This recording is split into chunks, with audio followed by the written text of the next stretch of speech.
नमस्कार मित्रांनो, स्वागत आहे तुमचे पुन्हा एका नवीन व्हिडिओमध्ये आपले ऑनलाईन सेंटर यूट्यूब चॅनल.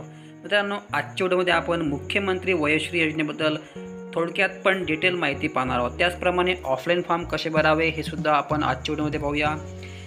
त्यासाठी व्हिडिओ तुम्हाला शेवटपर्यंत पाहायचा आहे आणि जर का तुम्ही आपल्या चॅनल नवीन आले असाल तर अशाच प्रकारच्या अपडेटसाठी आपल्या चॅनलला सबस्क्राईब करून ठेवा. तुम्ही या ठिकाणी पाहता की महाराष्ट्र शासन सामाजिक न्याय व विशेष सहाय्य विभागामार्फत ही योजना राबवल्या जात आहे. तर या ठिकाणी तुम्ही पाहताय की राज्यातील 65 वर्ष वय व त्यावरील ज्येष्ठ नागरिकांना त्यांच्या दैनंदिन जीवनात सामान्य स्थितीत जगण्यासाठी आणि त्यांना वयोमानात येणाऱ्या अपंगत्व व अशक्तपणा यावर उपाययोजना करण्यासाठी त्यांना अर्थसहाय्य देण्यात येत आहे. म्हणजे मला थोडक्यात सांगायचं म्हटलं म्हणजे जे 65 वर्षांचे झालेले आहे ज्येष्ठ नागरिकांचे, त्यामध्ये मेल आणि महिला आणि पुरुष दोन्ही समाविष्ट आहेत. त्यांना 65 वर्षावरील आणि 65 वर्षापर्यंत जे आहेत त्यांना 3000 रुपये या ठिकाणी देण्यात येणार आहे. म्हणजे मला थोडक्यात सांगायचं म्हटलं म्हणजे 65 वर्षावरील वयोवृद्ध व्यक्तींना, ज्येष्ठ नागरिकांना ही योजना लागू आहे, मुख्यमंत्री वयोश्री योजना. तर या ठिकाणी तुम्ही पाहताय की योजनेचा निर्णय. तर या ठिकाणी तुम्ही सांगितल्याप्रमाणे मी पुन्हा तुम्हाला एकदा वाचून दाखवत आहे की राज्यातील 65 वर्षे वय व त्यावरील ज्येष्ठ नागरिकांना त्यांच्या दैनंदिन जीवनात सामान्य स्थितीत जगण्यासाठी आणि त्यांना वयोमान परत्वे योजना, अपंगत्व शासन, अशक्तपणा यावर उपाययोजना करण्यासाठी, आवश्यक सहाय्य योजना, उपकरणे खरेदी करण्यासाठी, तसेच मनस्तास्त्य केंद्र, आरोग्योपचार केंद्र इत्यादीद्वारे त्यांच्या मानसिक स्वास्थ्य अबाधित ठेवण्यासाठी राज्यात मुख्यमंत्री वयोश्री योजना राबविण्यास माननीय मंत्रिमंडळाने निर्णयात दिलेल्या मान्यतेनुसार शासन मान्यता देण्यात येत आहे. म्हणजे मित्रांनो, ही वयोश्री योजना जे 65 वर्ष आहे आणि त्यावरील ज्येष्ठ नागरिकांसाठी ठेवण्यात आलेली आहे. मित्रांनो, मी यामध्ये थोडक्यात महत्त्वाचे मुद्दे सांगणार आहे, कारण की आपल्याला फॉर्म कसा भरावा हे सुद्धा आजच्या व्हिडिओमध्ये तुम्हाला सांगण्याचे प्रयत्न करणार आहे. त्यामुळे मी तुम्हाला ठळक मुद्दे सांगण्याचे प्रयत्न करतो. या ठिकाणी पाहता की तुम्ही योजनेचे नाव आहे मुख्यमंत्री वयोश्री योजना. त्यानंतर सदर योजनेचे ज्येष्ठ आणि उद्दिष्ट या ठिकाणी मी तुम्हाला पहिलेच सांगितलेलं आहे की कोणत्या कामासाठी हवं आहे. तर या ठिकाणी थोडक्यात पुन्हा सांगतो मी. या ठिकाणी पाहताय की प्रशिक्षणाकरिता एकेवेळी एक रक्कम 3000 रुपये, पात्र लाभार्थ्यांच्या बँक खात्यात आधार संलग्न बचत खात्यात थेट वितरण DBT प्रणालीद्वारे लाभ प्रदान करणे. म्हणजे मित्रांनो, वर्षाला फक्त एका वेळेस हे तुम्हाला 3000 रुपये मिळणार आहेत आणि ते डायरेक्ट तुमच्या बँक खात्यातून येतील आणि त्यासाठी तुमचं बँक खाते लिंक असणे आवश्यक आहे आधार कार्डला. म्हणजे DBT मार्फत पैसे येणार आहेत. आणि तुमचं जर का आधार कार्ड बँकेला लिंक नसेल, ते लिंक कसे करावे किंवा बँक लिंक आहे की नाही कसे चेक करावे याचा व्हिडिओ आपल्या डिस्कशनमध्ये दिलेला आहे. तिथून जाऊन तुम्ही चेक करून घेऊ शकता की आपल्या बँकेला कुठली बँक लिंक आहे, तर आपल्या आधार कार्डला कुठली बँक लिंक आहे, कारण की आधार बेसच या ठिकाणी पैसे येणार आहेत.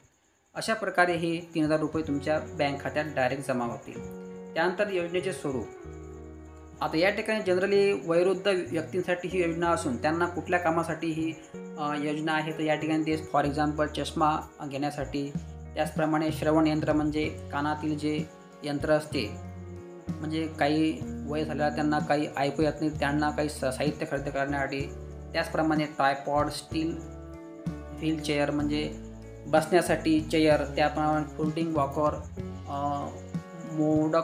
कोमोड खुर्ची, knee brace, lumbar belt, cycle collar इत्यादीसाठी त्यांना हे 3000 रुपये वर्षाला देण्यात येणार आहे.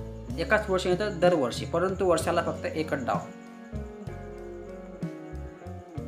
त्यानंतर या ठिकाणी दिलेलं आहे की निधी वितरण अर्थसहाय्य. तर या ठिकाणी राज्य शासनातर्फे 100% अर्थसहाय्य उपलब्ध करून देण्यात येईल. म्हणजे ही जनरली योजना राज्य शासनाची असून 100% ही अर्थसहाय्य देणारी आहे. म्हणजे यामध्ये थेट लाभ वितरण DBT मार्फत 3000 रुपयेच्या मर्यादेत निधी वितरण करण्यात येईल. म्हणजे डायरेक्ट DBT मार्फत 3000 रुपये 100% अर्थशास्त्राला तुम्हाला या ठिकाणी उपलब्ध होतील. त्यानंतर या ठिकाणी दिलेलं आहे की उत्पन्नाची अट म्हणजे महत्त्वाचा मुद्दा. उत्पन्नाची मर्यादा ही लाभार्थ्यांचे कौटुंबिक उत्पन्न रुपये 2 लाखाच्या आत असावे. याबाबतचे लाभार्थ्याने स्वयं घोषणापत्र सादर करणे आवश्यक आहे. म्हणजे 2 लाखापर्यंत ज्यांचं उत्पन्न आहे तेच फक्त या ठिकाणी ज्येष्ठ नागरिक अप्लाय करू शकतात. त्यानंतर या ठिकाणी महत्त्वाचं म्हणजे तुम्हाला लागणारे कागदपत्र. तर या ठिकाणी तुम्ही पाहताय की योजनेसाठी आवश्यक कागदपत्र यामध्ये नंबर 1 आहे आधार कार्ड किंवा मतदान कार्ड. त्याचप्रमाणे राष्ट्रीयकृत बँकेची बँक पासबुकची झेरॉक्स. म्हणजे जे तुमची राष्ट्रीयकृत बँक असेल या ठिकाणी पोस्टाचं खातंसुद्धा या ठिकाणी चालणार आहे. त्यानंतर 3 नंबर आहे पासपोर्ट आकाराचे 2 फोटो. तुमच्याकडे 2 फोटो असणे आवश्यक आहे. त्यानंतर स्वयं घोषणापत्र आणि 5 नंबर आहे शासनाने ओळखपत्र पटविण्यासाठी विविध केलेल्या अन्य कागदपत्रे. अशा प्रकारे तुमच्याकडे डॉक्युमेंट्स असणे आवश्यक आहे. मित्रांनो, ही 4-5 पानाची PDF आहे. ही PDF आपल्या टेलिग्राम चॅनलवर उपलब्ध आहे किंवा आपल्या व्हिडिओच्या डिस्क्रिप्शनमध्ये दिलेली आहे. तिथून जाऊन तुम्ही टेलिग्राम चॅनल जॉईन केल्यावर ह्या गोष्टी तुम्हाला उपलब्ध होतील.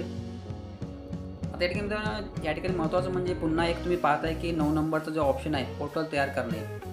आता राष्ट्रीय वयोश्री योजनेचे धर्तीवर सदर योजनेचे नवीन स्वतंत्र पोर्टल महाराष्ट्र माहिती तंत्रज्ञान महामंडळाकडून विकसित करण्यात येईल. म्हणजे सध्या अजूनपर्यंत ही वयोश्री योजनेचे पोर्टल तयार करण्यात आलेले नाही. म्हणजे जे म्हणतो आपण ऑनलाईन फॉर्म वगैरे कसे भरावे, तर ह्या ठिकाणी अजून पोर्टल उपलब्ध झालेलं नाही आहे. पोर्टल उपलब्ध झाल्यावर तुम्हाला कळवण्यात येणार आहे. म्हणून सदर हा फॉर्म ऑफलाईन असून तो ऑफलाईन फॉर्मच भरून आपल्याला संबंधित विभागाकडे द्यायचा आहे. तो कोण्या फॉर्म कुठं भरावा, कसं भरावा हे तुम्हाला मी पूर्ण व्हिडिओमध्ये सांगतच आहे.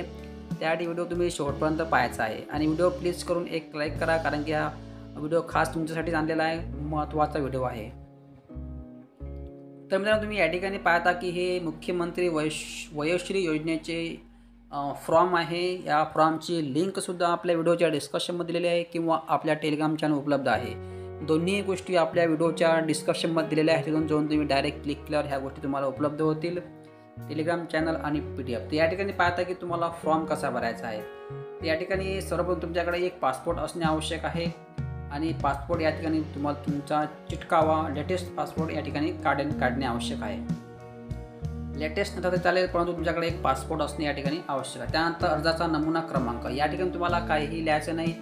सदर ही ऑफिस कार्यालयासाठी आहे. तर या ठिकाणी नंबर 1 मध्ये आहे अर्जदाराचे संपूर्ण नाव. या नंबर 1 मध्ये तुमचं ज्या आधार कार्डवर ज्याप्रमाणे नाव असेल त्याप्रमाणे संपूर्ण नाव तुम्हाला कॉलम 1 मध्ये टाकणे आवश्यक आहे. नंबर 2 मध्ये आहे अर्जदाराचा पत्रव्यवहाराचा संपूर्ण पत्ता म्हणजे कायमचा पत्ता.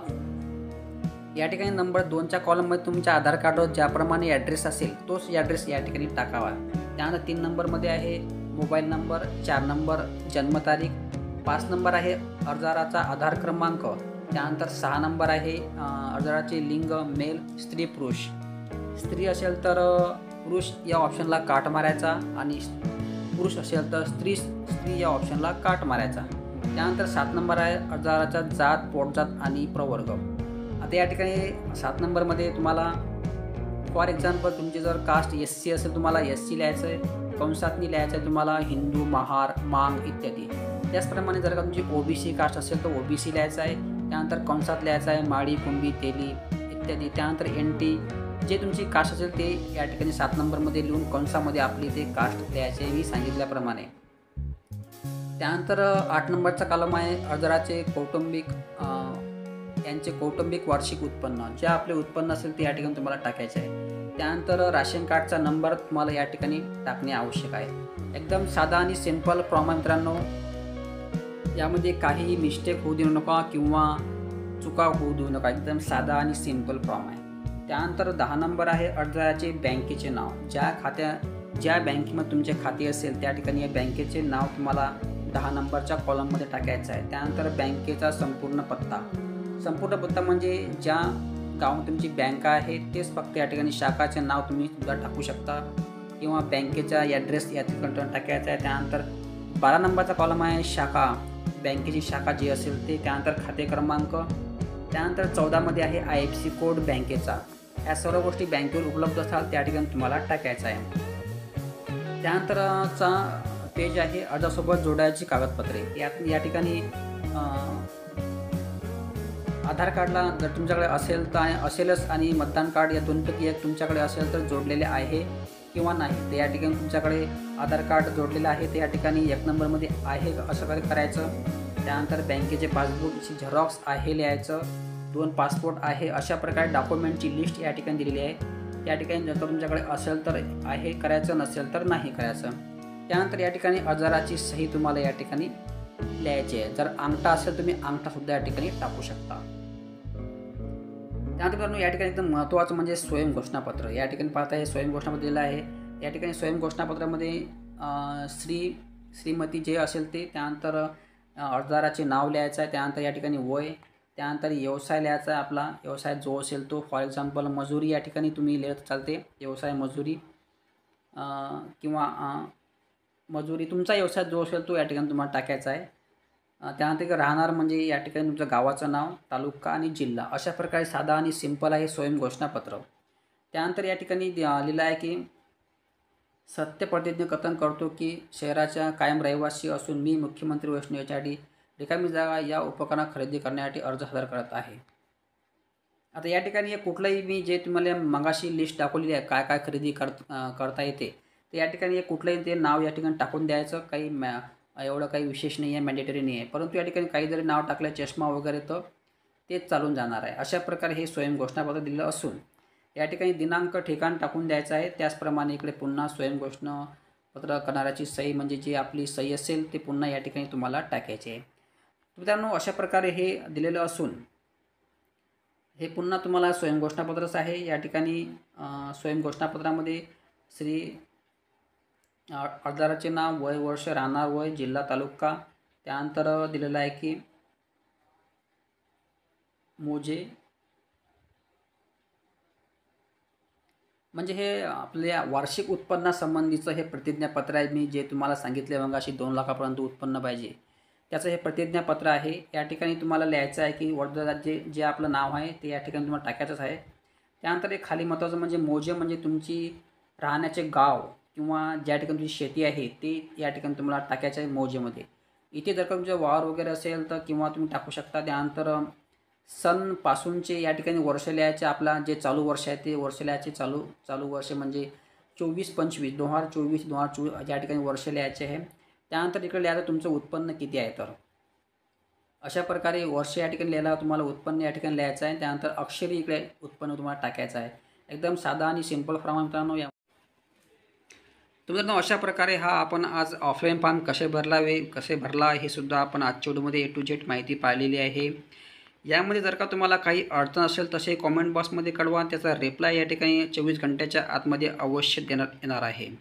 आणि मित्रांनो जर का तुम्ही आपल्या चॅनल नवीन आले असाल तर अशाच प्रकारच्या व्हिडिओसाठी आपल्या चॅनलला सबस्क्राईब करून ठेवायचं आहे. कारण की अशाच प्रकारचे नवीन अपडेट, त्याचप्रमाणे गव्हर्नमेंट जॉब अपडेट आणि ऑनलाईन फॉर्म कसे भरावे हे सुद्धा आपल्या चॅनलला उपलब्ध राहते. मित्रांनो आजच्या व्हिडिओमध्ये एवढं. धन्यवाद. जय हिंद, जय महाराष्ट्र.